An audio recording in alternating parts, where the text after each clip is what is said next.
Apa keunggulan teknologi China?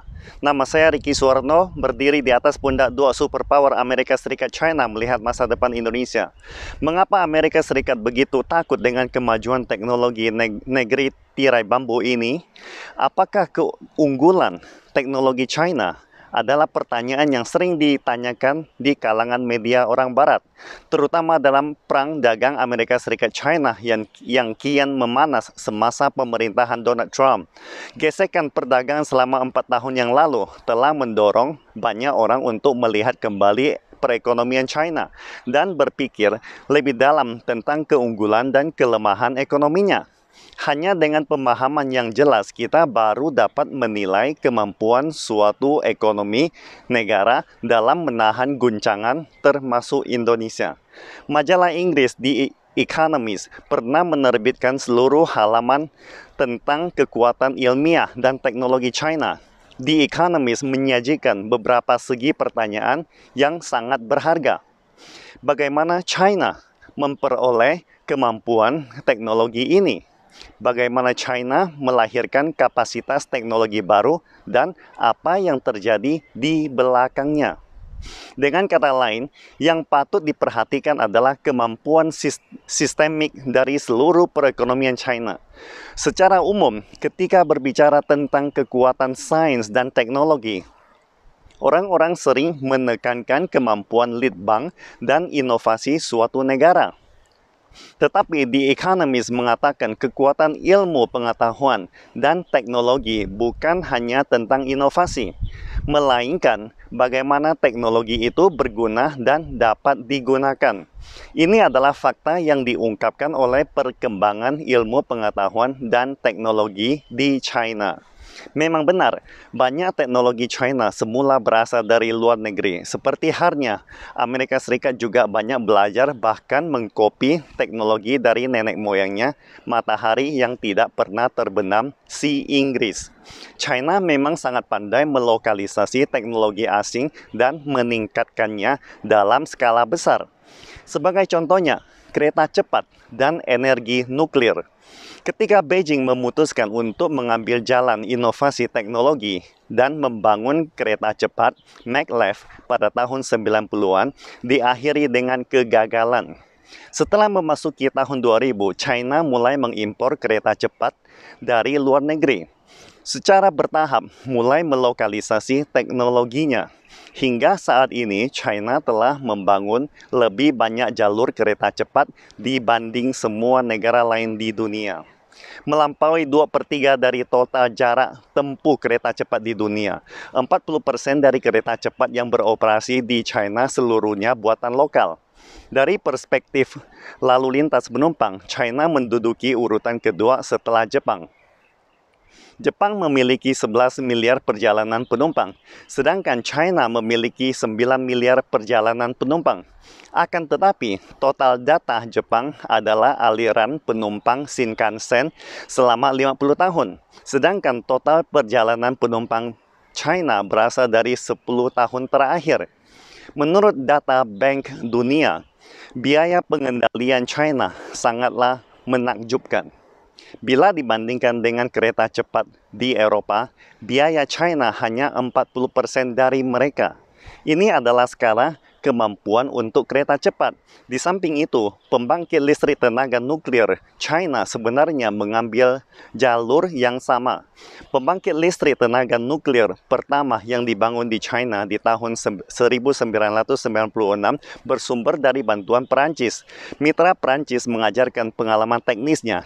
Atas fondasi ini, China telah menjadi negara nomor 3 di dunia dalam energi nuklir di 20 tahun terakhir.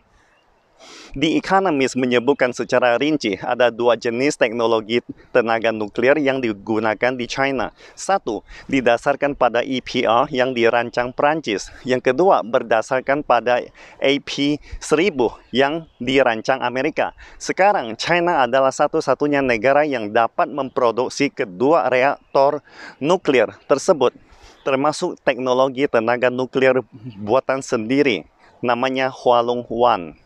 Jadi, apa keunggulan teknologi China dan mengapa kemampuan China untuk produksi berskala besar begitu kuat? Jawabannya hanya satu, dukungan pemerintah pusat Beijing.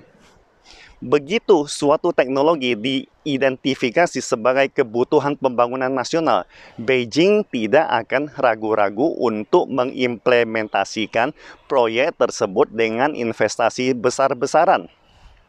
Dengan adanya dukungan pemerintah, para mitra akan merilis langkah-langkah untuk berinvestasi dalam R&D, peningkatan peralatan sehingga efisiensi produksi akan ikut meningkat. Faktor-faktor inilah yang mendorong meluasnya penggunaan teknologi baru di China dengan efisiensi skala besar. Ini adalah tingkat pertama tentang keunggulan teknologi China dan kemampuannya untuk berkembang dengan pesat. Keunggulan teknologi China lainnya terletak pada rantai pasokannya. Sistem rantai pasokan komprehensif China hampir tidak tertandingi oleh negara manapun di dunia.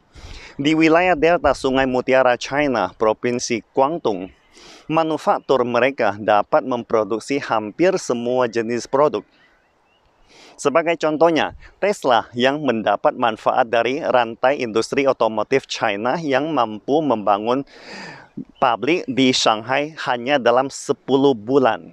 Misalnya lagi, DJI, perusahaan drone terbesar di dunia yang berbasis di Shenzhen.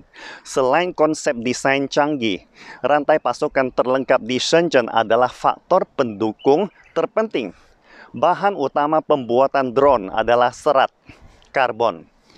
Shenzhen adalah rajanya manufaktur alat pancing, raket tenis, dan raket bulu tangkis.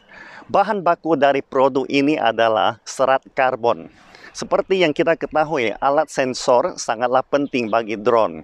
Alat-alat sensor tersebut sangatlah mahal, tetapi kemudian harganya turun drastis karena produksi smartphone mencapai klimaksnya dan semua ponsel di dunia diproduksi di sini, Shenzhen. Dengan mengandalkan sistem rantai pasokan Shenzhen, DJI dapat mencapai produksi massal secara murah dan iterasi cepat. Pada akhirnya, DJI mengalahkan semua branding rifle asing dan menguasai lebih dari 70% pasar global. Keunggulan teknologi China yang ketiga adalah karakteristik China dan skala besar China. E-payment atau pembayaran seluler China bisa berkembang pesat, semuanya harus berterima kasih kepada kartu kredit.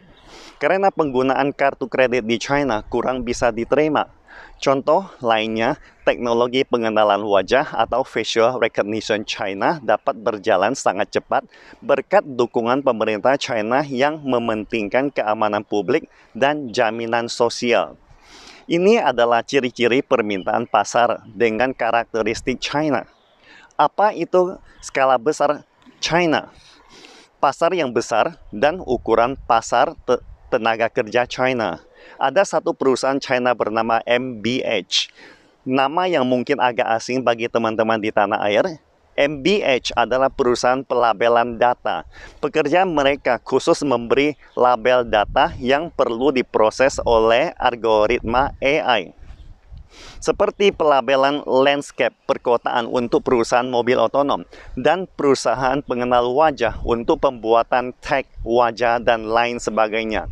MBH sangat efisien dalam memproses tag data. Semua pemrosesannya hampir real time. Misalnya TikTok bekerja sama dengan MBH untuk mengidentifikasi gambar yang dianggap sebagai foto porno. MBH akan membantu membedakannya secara akurat. Dari pengiriman gambar oleh TikTok ke MBH hingga umpan balik ke TikTok tidak sampai 1 detik. Bagaimana ini bisa terjadi? MBH mempekerjakan lebih dari 300.000 karyawan penanda data di seluruh China. Setiap penanda data karyawan hanya bekerja 6 jam sehari. Mereka rata-rata mendapat 6 juta rupiah gaji sebulan. Namun, efisiensi MBH tidak sepenuhnya mengandalkan jumlah pekerja data. Sebaliknya, mereka benar-benar menggunakan algoritma kecerdasan buatan atau AI untuk mengelola karyawan mereka, melacak kinerja mereka dengan menggunakan algoritma menganalisis karyawan mana yang efektif dalam pekerjaannya. Banyak media barat mengatakan bonus pasar tenaga kerja China telah menghilang karena populasi yang menua dan meningkatnya biaya tenaga kerja. Tapi contoh di atas menunjukkan ketika teknologi plus algoritma muncul di pasar tenaga kerja, masih ada banyak peluang untuk peningkatan efisiensi produksi.